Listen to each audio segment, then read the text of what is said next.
Believe that you can receive it and it will manifest. Is it just me, or is that the most illogical instruction anyone has ever given you? How do you do the action of believing? You can't ask me to fall in love with a person as if I have a switch in me I can flip. Love either happens or not. So how can anyone ask you to just believe? I wrestled with that question for years. I was working in the animation industry trying to manifest financial success, doing everything the manifestation teacher told me to do. Visualizing, affirming, acting as if, and most of the time I couldn't believe. Then one day, without knowing why, without doing anything differently, the belief just arrived. And when it arrived, everything moved. I manifested millions of views for my film, and I thought I cracked it. I know how this works now. But then I tried to manifest something else, and the belief was gone again. I couldn't find it. I couldn't force it back. And that terrified me, because it meant I hadn't cracked anything. I just got lucky. And luck is not a system. And then I realized something. There are things I can believe in easily, and things I simply cannot believe in no matter how hard I try. As if belief is a gift given to you right before the thing you want is about to manifest. So then why are we told to believe as if it's an action? Are there practical steps we can take to finally have this gift? After 15 years of experimenting, I'm here to declare for the first time in the history of manifestation, yes, there are 4 practical steps that can make your belief naturally rise so high that your manifestation cannot not come to you. Here is step 1. And it may sound counterintuitive, but it works. Step 1, release the need to believe before it manifests. Yes, you can manifest without your belief. Why do I say that? Thinking that belief itself is the gatekeeper for your manifestation is a disease that keeps you trapped in a vicious cycle. You look inside yourself searching for belief, and when you find no belief, you stop. Do you see the trap? You use the lack of belief as proof that manifestation will not work for you, and think, okay, I don't have belief. That means I don't deserve the manifestation, which killed whatever belief remained, which gave you more proof, which killed more belief. You didn't fail to manifest. You got caught in a loop that was designed to keep you exactly where you are. So what is the solution? Release the need for belief. And I know every teacher you have ever followed told you the opposite. But belief is not the cause for manifestation. It's what shows up right before the thing you want is about to arrive anyway. It's not what makes the thing arrive. Hammer this in your brain. Belief doesn't open the door. It's just the sound of the door opening. So if belief doesn't open the door, what does? One word: attention. It is the most powerful, sacred ability every human being owns. Whatever you give your attention to, you will believe. Attention creates belief and creates reality, which means your attention, not your thoughts, not your feeling, not even your beliefs, was the one thing that was creating reality all alone. Every government ever built, every religion, every media empire, they are all fighting for this one godly resource that you have. It's like you holding the nine-tailed fox energy inside of you, and every nation is fighting to get it. If you watch Naruto, you would understand what I mean. Anyway, whoever controls your attention controls not only your pocket, but your entire reality. And you have been giving it away for free. Think about that. Right now, if you're sitting watching the news about how the economy is collapsing, don't ask me how to believe in abundance. It's not possible, because you have been feeding your most sacred resource to the exact opposite of what you want to create. You can't have belief in the exact opposite of what you're giving attention to. So the question now, how exactly do you use it deliberately? That's exactly what step 2 is going to show you. Step 2, understand the 3 foundations of how attention creates reality. These foundations are the difference between you using the attention accidentally, the most people do, and using it deliberately, the way the top % do. I found these the hard ways in the gap between zero balance and a full one, working in an industry where nobody tells you manifestation is even relevant. You will feel today that manifestation is the easiest thing in the world because it's an easy game. Remember, if it feels complicated, you're getting it wrong. So the first foundation, the universe doesn't see you as a person. And I'm talking about the universe here, not God. Those two are different concepts. I will come back to that. It doesn't see you as black or white, rich or poor, handsome or ugly. It doesn't see your history, your failures. It only sees you as a live stream of vibrations. You are not a person to the universe. You are a frequency, a constant living broadcasting signal. You're not a vibrator, you're vibration. What does that mean? The universe doesn't have memory. It doesn't store your past vibration, it doesn't keep a file on you. If you vibrated, I am poor, your whole life, it doesn't give you a poor label. It doesn't make a judgment. The moment you change your frequency, this moment right now, the past disappears. To it, there's no past, only the current signal. Your past vibration is not a sentence. It is the old music that stopped playing. The only song the universe hears is the one playing right now. That's why Harlan Sanders, a man who believed his whole life that money only comes from working a normal job, failed every time he tried to build something of his own. He was broke in his 40s, broke in his 50s, still broke in his 62. Not because the universe has decided he was a failure, but because he kept playing the same song. Money is hard. Money is for other people. It's not for someone like me. And then something changed. He changed the frequency. And boom, the universe moved everything which had no memory of the previous 62 years, responded immediately. He created a multi-billion-dollar company. That company is the one and only KFC. You're not years away for your manifestation. You're one frequency shift away. Here is what that means for you specifically. You think you're sending a request to the universe waiting for someone to answer. You're not. You are the request. Vibration is the only prayer the universe understands. The second foundation, everything in the universe, everything you can see, hear, touch, everything that ever existed is made of one single thing, vibration. Take anything physical, this chair, your hand, a mountain. Break it down to its molecules. Break those molecules into atoms. Break those atoms into subatomic particles. These particles are made of vibrations. Everything that you ever touch in your life was vibrating the entire time you were touching it. You just couldn't feel it. Vibration is matter, and matter is vibration. Now here is where foundation 1 and 2 come together. The thing you want, the money, the relationship, the life you want, is also just a vibration. The same substance you are made of, the same language the universe speaks, which means you and your desires are not two different separate things, separated by distance, time, circumstances. You are already made of what you want. The only thing between you and it is frequency. The third foundation, there is something beyond the universe you hold inside of you. Something you already know somewhere deep inside. Look at this drawing. I built it after years of studying Hermetism, the Sith material, Neville Godard, or even religions. This drawing summarizes the entire existence. This is the material you, and this chair represents the material universe. Everything you can see, hear, touch. This is the world your 5 senses has access to. In Seth material, he called the 5 senses the lovely liars. Not because they are wrong, but because they act as filters or blinders that force you to perceive only a narrow corridor of reality, which blocking out other equally valid dimensions that are just as real and active and powerful.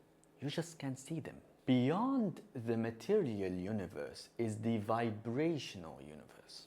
And you already know this is true because you live with invisible forces every single day. You can't see Wi-Fi, you can't see radio waves, but they exist, they work. And just like them, there are less dense frequencies changing your reality constantly without asking your permission. And beyond even that is the realm of thought and idea. Some are projections from the material universe, like the thought of this chair, and some are pure mental, like freedom, jealousy, abundance. They all exist outside of the universe. Picture drums floating in space. These drums are pure thoughts, pure idea, pure possibilities, infinite drums, infinite potential, all of them silent.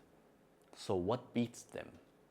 In the highest, most infinite realm, there is pure consciousness, God, all that is, whatever name your heart uses for it. This is the one force that beats the silent potential drums to vibrate into physical reality.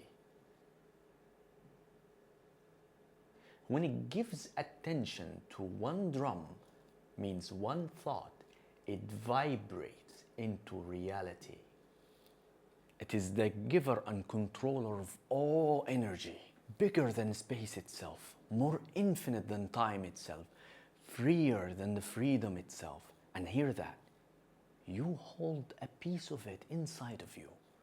Not a metaphor, not a spiritual comfort, literally the same consciousness that created this entire universe, that beats the drums of thoughts to become matter. A fractal of that exact force lives inside of you right now as you watch this. It's called awareness. The simple word for it is attention.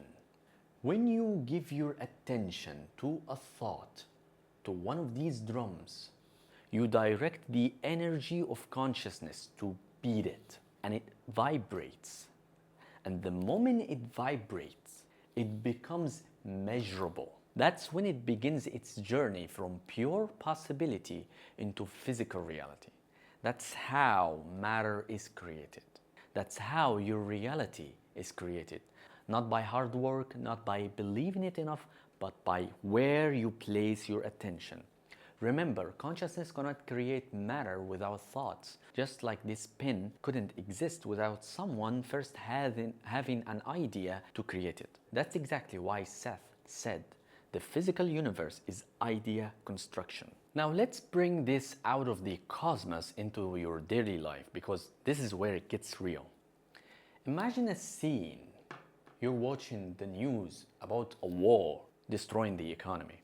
This scene has two events. Event one, you watching the news. Event two, a war that's destroying the economy is happening.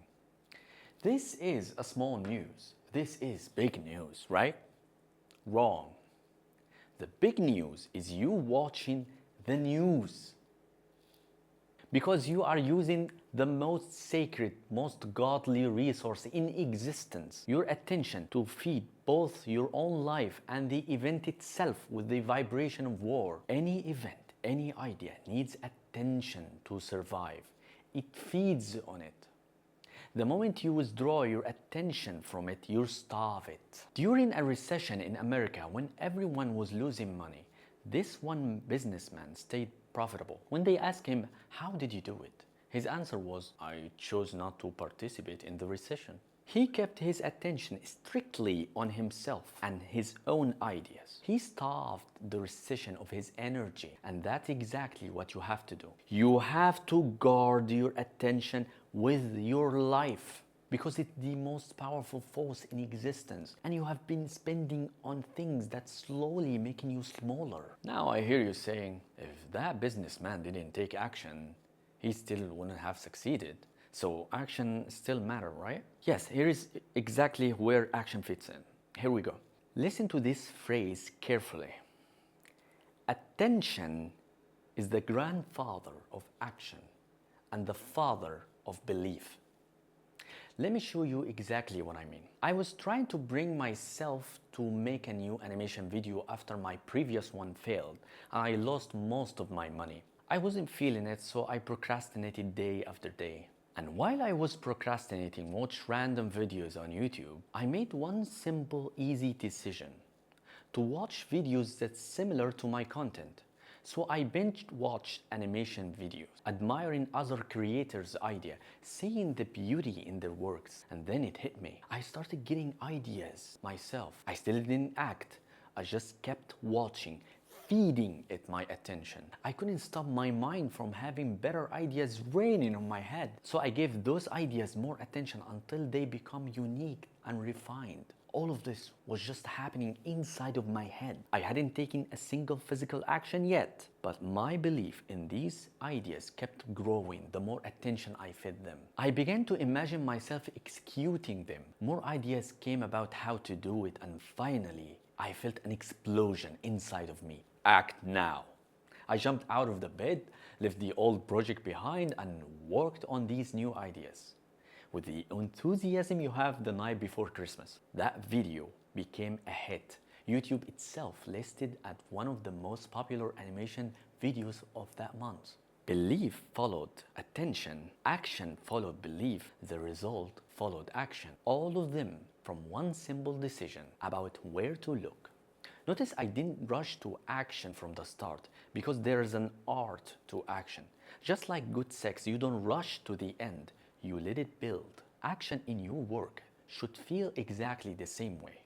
And this is huge, because most people don't know when to act. They act too soon, that it kills the momentum inside. Because we are trained that we have to act, no matter when or what is the right time. The simple decision of shifting your attention from what is wrong to the best perspective you have access to, no matter how bad things looks, it's not bad. It's your tiny perspective that sees it as bad. And when you shift your perspective, when you feed your character with good frequency, you will find your character believing more and more, and it will start acting on its own without any willpower. It becomes easy and natural. This is attention working deliberately. I will show you what happens when you forget to use this power. But before, I want to remind you of the movie The Matrix. When Neo listened to Morpheus' conviction about him being the chosen one, then Cypher tried to fill him with doubt. So you're here to save the world. What do you say to something like that? Neo didn't engage. He didn't spend a single second analyzing why Cypher might be right. Thanks for the drink. He kept his attention strictly on one thing: saving everyone. That's not a movie detail. That's the exact skill we are talking about. Listen carefully. You watching this right now. You all have Neo's exact power. You don't lose it when you forget it. You just hand it to whatever you're looking at. 5 months ago, I made one of the most illogical, foolish investments of my life.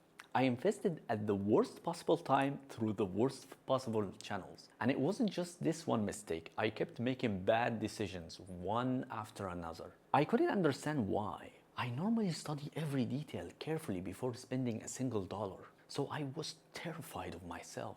What is wrong with me? Why do I keep making decisions that keep me losing? I was totally convinced that someone or some strong entity or my subconscious is making me lose on purpose, until I went back and checked my attention list for the past 6 months. And I was amazed how much control attention has on my subconscious mind. I had been following war news, the decline of currency, everyone is losing money, everyone fearful about the future.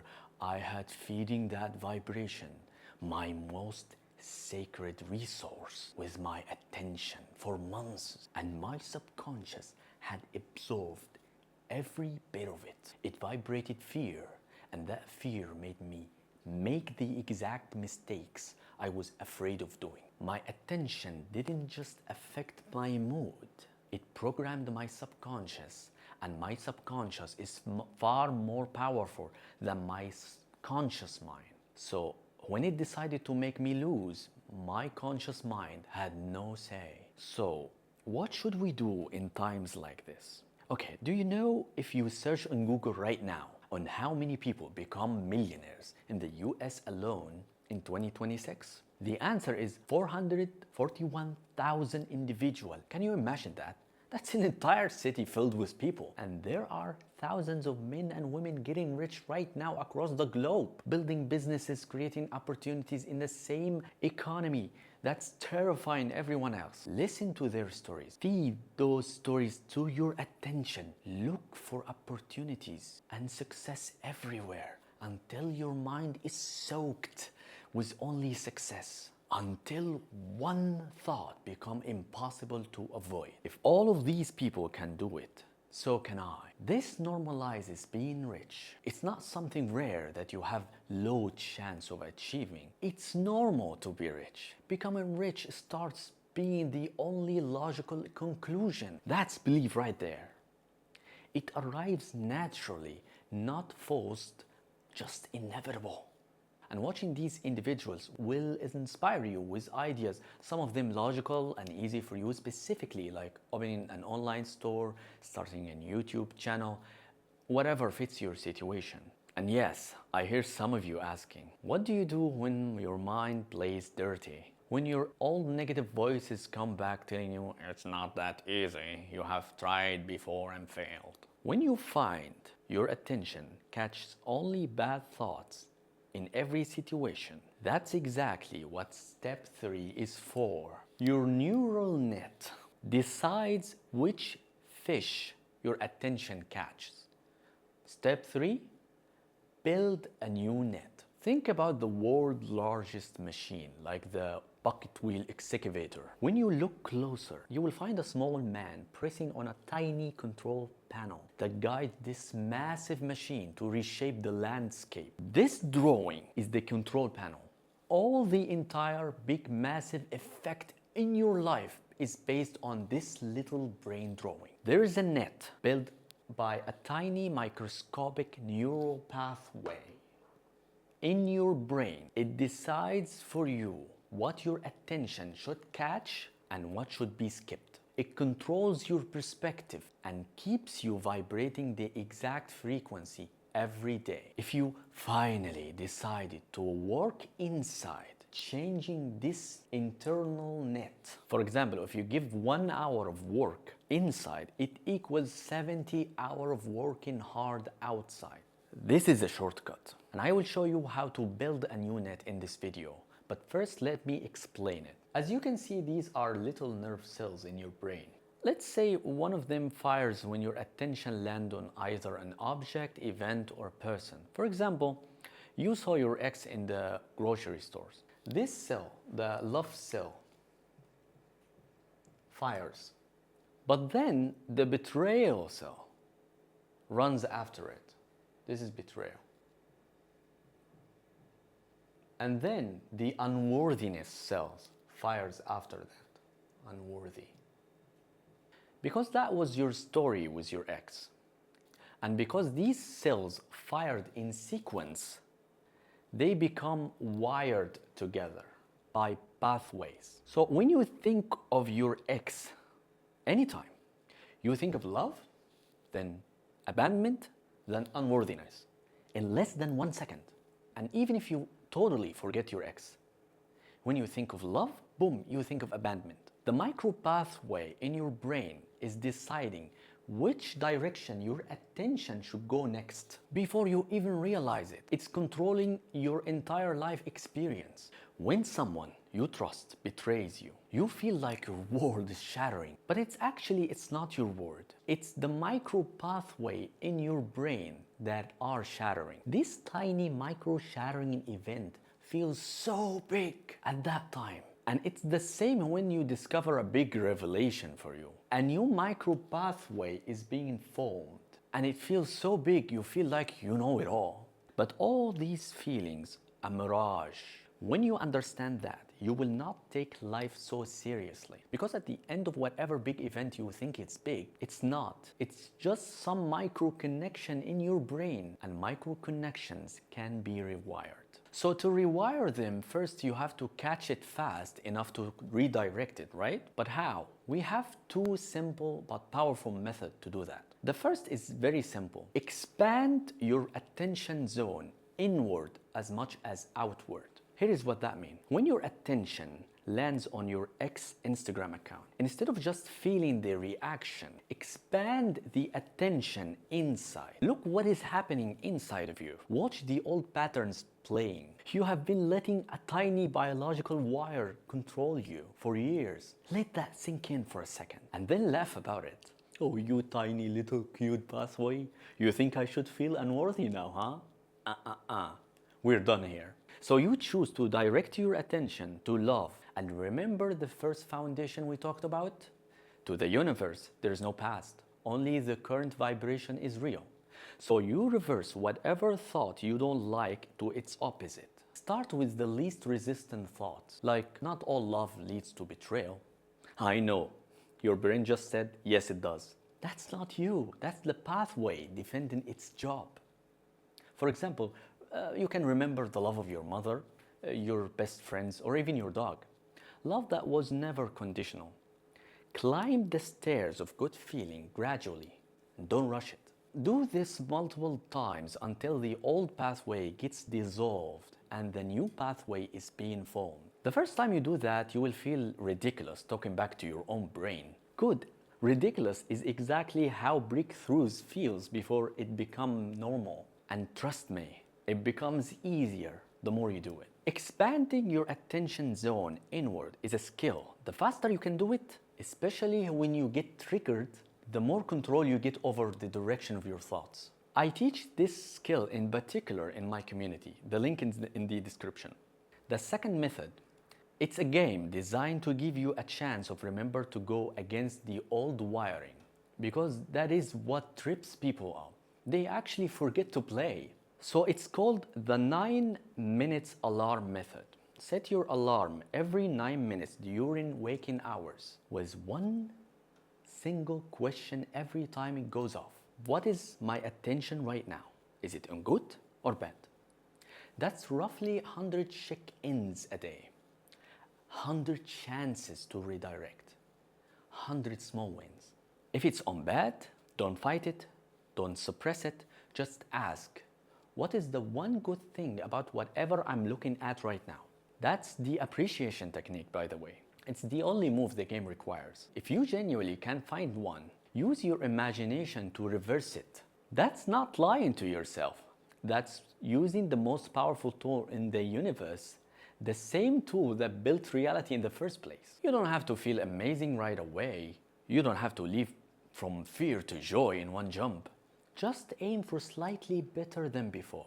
Emma Grede, a woman who built a billion-dollar company, used to wake up every morning in her tiny condo that didn't even have a fridge. No fridge, think about that for a second. This is the woman that will go on to build one of the most successful fashion empires in the world. And she couldn't keep milk cold. But every morning, she walked to her balcony, and instead of thinking about what she didn't have, she appreciated the view. She appreciated having a balcony at all, having a place to live at all. She trained her attention to find abundance in a situation that looked like scarcity. And the universe, which only reads your current vibration, reads abundance and send her more. Because here's what nobody tells you about gratitude. It's not a nice feeling, it's a frequency shift. That's why we do Thanksgiving before prayer. You raise your frequency first, then you ask.